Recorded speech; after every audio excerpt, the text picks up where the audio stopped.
जैसे ही हमने police reform किया कि 1 घंटे के अंदर एफआईआर होगी, 1 महीने के अंदर जांच पूरी होगी और जुडिशियल चार्टर लागू किया, एक साल के अंदर सजा होगी। मैं गारंटी के साथ कहता हूं, सोनिया गांधी ही नहीं, राहुल गांधी, प्रियंका गांधी, वाड्रा, ये भारत छोड़ के भाग जाएंगे।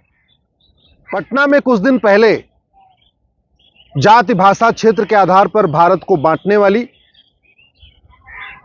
देश को लूटने वाली परिवारवादी पार्टियों का सम्मेलन हुआ। आप ध्यान से देखिए, उत्तर से दक्षिण तक कौन कौन लोग आए थे पटना में। महबूबा आई थी, देश को बांटने की राजनीति करती हैं। फारूक अब्दुल्ला आए थे, देश को बांटने की राजनीति करते हैं। दक्षिण भारत से स्टालिन परिवार आया था, जाति भाषा क्षेत्र के आधार पर देश को बांटता है। आंध्र तेलंगाना से जो पार्टियां आई थी, भाषा की राजनीति करती हैं, क्षेत्र की राजनीति करती हैं, जाति की राजनीति करती हैं। अखिलेश यादव गए थे, कभी एमवाई समीकरण बनाते हैं, कभी MYD बनाते हैं। अल्टीमेटली टारगेट यही है, उत्तर प्रदेश को लूटो। बिहार से 2 पार्टियां थी। लालू यादव के बारे में कुछ कहने की जरूरत ही नहीं है, चारा घोटाला सबको पता है। एक ही परिवार के कितने सारे लोग संसद विधानसभा में पहुंच चुके हैं, सबको पता है। अखिलेश यादव को पूरा कुनबा का कुनबा, कोई सांसद है, कोई विधायक है, कोई ब्लॉक प्रमुख है, कोई क्षेत्र पंचायत सदस्य है। अल्टीमेटली इन पॉलिटिकल पार्टियों से देश को मिल क्या रहा है? ये पॉलिटिकल पार्टियां भारत के लिए खतरा बनी हुई हैं, भारत की संस्कृति के लिए खतरा बनी हुई हैं। समाज को, सनातन धर्म को जातियों के आधार पर तोड़ रही हैं, सनातन संस्कृति को भाषा के आधार पर तोड़ रही हैं, सनातन संस्कृति को क्षेत्र के आधार पर तोड़ रही हैं, सनातन धर्म को अगड़ा बनाम पिछड़े के आधार पर लड़ा रही हैं, दलित बनाम सवर्ण कर रही हैं। तो इनका समाधान क्या है? क्या बस इनको चुनाव में लड़ना और चुनाव में लड़ के इनको हराना, यही समाधान है? मेरा मानना ये नहीं। किसान जब कोई फसल उगाता है ना, तो सीधे सीधे खेत में बीज नहीं बोता। पहले वो जुताई करता है, गुड़ाई करता है, निराई करता है, खरपतवार की सफाई करता है। इसके बावजूद अगर कुछ खरपतवार बचे रहते हैं तो उसमें पेस्टिसाइड डाल देता है कि जिससे पूरी तरीके से खेत साफ हो जाए, फिर उसमें बीज की बुआई करता है। इतने अच्छे अच्छे विषय सरकार ने लिया है, समान नागरिक संहिता का विषय लिया है, लेकिन उत्तर से दक्षिण, पूरब से पश्चिम तक जाति भाषा क्षेत्र के आधार पर काम करने वाली पार्टियां इसका विरोध करना शुरू कर चुकी हैं। अभी पार्लियामेंट में आएगा तो और विरोध करेंगी। तो ये पॉलिटिकल पार्टियां जो भारत को नहीं मानती, सनातन संस्कृति को नहीं मानती, सनातन धर्म को नहीं मानती, संविधान को नहीं मानती। संविधान तो कहता है ना, जातिवाद खत्म करो, भाषावाद खत्म करो, क्षेत्रवाद खत्म करो। इनका इलाज क्या है? मैं गारंटी के साथ कहता हूं, उमर अब्दुल्ला, फारूक अब्दुल्ला देश छोड़ के भाग जाएंगे, महबूबा मुफ्ती देश छोड़ के भाग जाएंगी, अखिलेश यादव का पूरा कुनबा भारत छोड़ के भाग जाएगा, लालू का पूरा कुनबा भारत छोड़ के भाग जाएगा, ममता बनर्जी परिवार सहित भारत छोड़ के भाग जाएंगी, स्टालिन का पूरा परिवार भारत छोड़ के भाग जाएगा, दक्षिण भारत में जो बैठे हुए हैं ये सारे भारत छोड़ के भाग जाएंगे। केवल एक काम करना पड़ेगा, पुलिस रिफॉर्म, जुडिशियल रिफॉर्म करना पड़ेगा। केवल नार्को पॉलीग्राफ ब्रेन मैपिंग कानून बनाना पड़ेगा, सच इनका सामने बाहर आ जाएगा। केवल और केवल संपत्ति को आधार से लिंक करना पड़ेगा, एक कानून बनाना पड़ेगा प्रॉपर्टी को आधार से लिंक करने के लिए। मैं गारंटी के साथ कहता हूं, ये जो पटना में बैठे थे ना लोकतंत्र को बचाने के नाम पे, इनफैक्ट ये लूट तंत्र को मजबूत करने वाली पार्टियां हैं।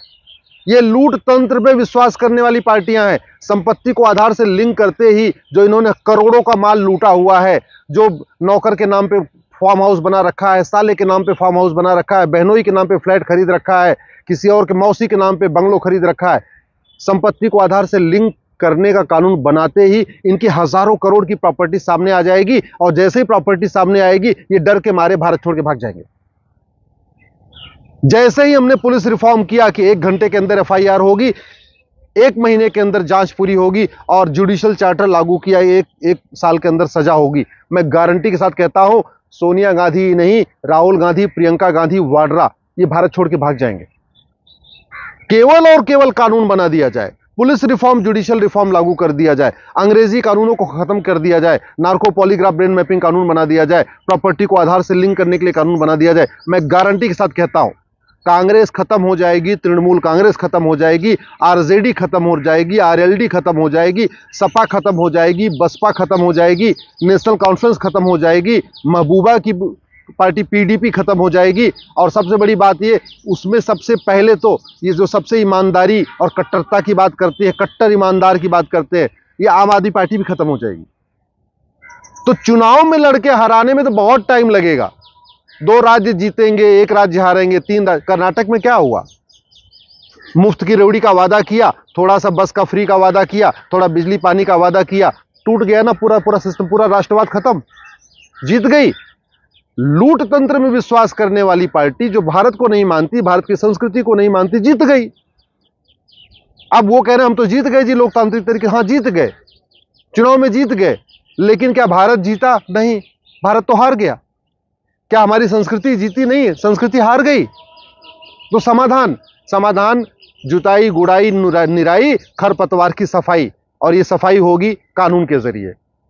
केवल और केवल 100 रुपए से बड़ी नोट बंद करते ही ये पॉलिटिकल पार्टियां बिलबिला के ना बाहर आ जाएंगी। इनके पास जितना 2000 रुपए का नोट था वो सब कन्वर्ट होकर 500 में आ चुका है। अंतर केवल इतना था, जहां एक अलमारी में पैसा भरा हुआ था 2000 की नोट, अब 4 अलमारी में आ गया। 100 रुपए से बड़ी नोट बंद करते बिलबिला के बाहर आ जाएंगे। संपत्ति को आधार से लिंक करते ही इनके पास एक एक नेता के पास 5-5 हजार करोड़ की प्रॉपर्टी मिलेगी, 10-10 हजार करोड़ की प्रॉपर्टी मिलेगी।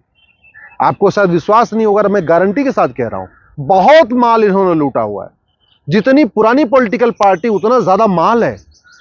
कांग्रेस के पास तो इतनी संपत्ति निकलेगी भारत में, गांधी परिवार के पास आपने सपने भी नहीं सोचा होगा। संपत्ति को आधार से लिंक करने के बाद मुलायम परिवार के पास इतनी प्रॉपर्टी निकलेगी, उत्तर प्रदेश, बिहार, मुंबई, दिल्ली में, नोएडा में, आपने कभी सपने में भी नहीं सोचा होगा। बहुत माल इन्होंने लूटा हुआ है, फ्लैट बनाए हैं, बंगलो बनाए हैं, फार्म हाउस बनाए हैं, 500-500 एकड़ खेत खरीद रखा है।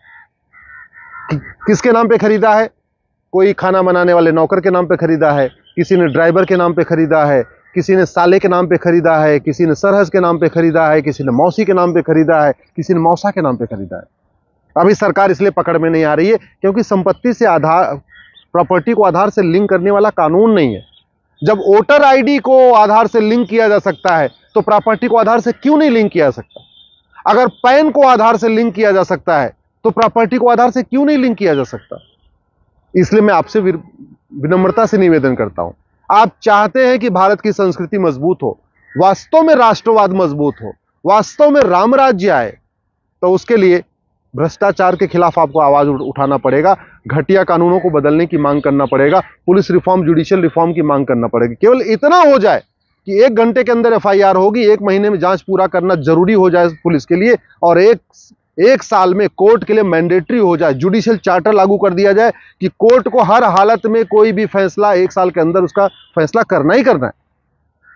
मैं गारंटी के साथ कहता हूं, ये भारत छोड़ के भाग जाएंगे, भारत छोड़ के भाग जाएंगे, तब जाके वास्तव में राम राज्य आएगा, तब एक भारत श्रेष्ठ भारत बनेगा। जब तक ये नहीं होगा तब तक ये पॉलिटिकल पार्टियां अगड़ा बनाम पिछड़ा करके, दलित बनाम संवर्ण करके, हिंदू बनाम मुस्लिम करके, बंगाली बनाम बिहारी करके, हिंदी बनाम तमिल करके, ऐसे जाति, धर्म, भाषा, क्षेत्र के आधार पर समाज को टुकड़े टुकड़े बांट के रखेंगी। और जो ये कहते हैं नहीं समाज जागेगा तब परिवर्तन आएगा, नहीं, समाज को जगा के परिवर्तन लाने में तो सैकड़ों साल लगते हैं। कानून बना के परिवर्तन लाने में 1 महीने लगता है, 2 महीने लगता है, 5 महीने लगता है। अगर हम लोगों को सिखाते रहते हैं हेलमेट लगाओ, हेलमेट लगाओ, 100-200 साल तक हेलमेट लोग सीखते नहीं। कानून हमने बना दिया कि 5000 रुपए की पेनल्टी लगेगी, हेलमेट नहीं लगाया, देखो सब हेलमेट लगा रहे हैं, सब बढ़िया लगा रहे हैं। इसलिए कह रहा हूं, कानून बहुत पावरफुल चीज होती है और कानून बनाने की कोई लागत नहीं होती है। 80% समस्याओं का समाधान कानून बना के हो सकता है और कानून बनाने की कोई लागत नहीं। यानी भारत की 80% समस्याओं को मुफ्त में बिना 1 पैसे के लागत के ठीक किया जा सकता है। और अगर हमने यहाँ की न्यायिक व्यवस्था को ठीक कर दिया तो याद रखिए, भारत की जीडीपी 2% बढ़ जाएगी। 2% जीडीपी बढ़ाने के लिए कम से कम 2 लाख करोड़ का इन्वेस्टमेंट करना पड़ेगा, जबकि कानून बना के, पुलिस रिफॉर्म, जुडिशियल रिफॉर्म करके, जिसकी कोई लागत नहीं है, भारत की जीडीपी 2% बढ़ाई जा सकती है। आपको अगर मेरी बात ठीक लगी हो, इस वीडियो को कम से कम 10 लोगों को जरूर फॉरवर्ड करिए। अगर आपके जानने वाले का कोई आईएएस है, आईपीएस है, सांसद है, विधायक है, जज है, उसको जरूर फॉरवर्ड करिएगा। जय हिंद।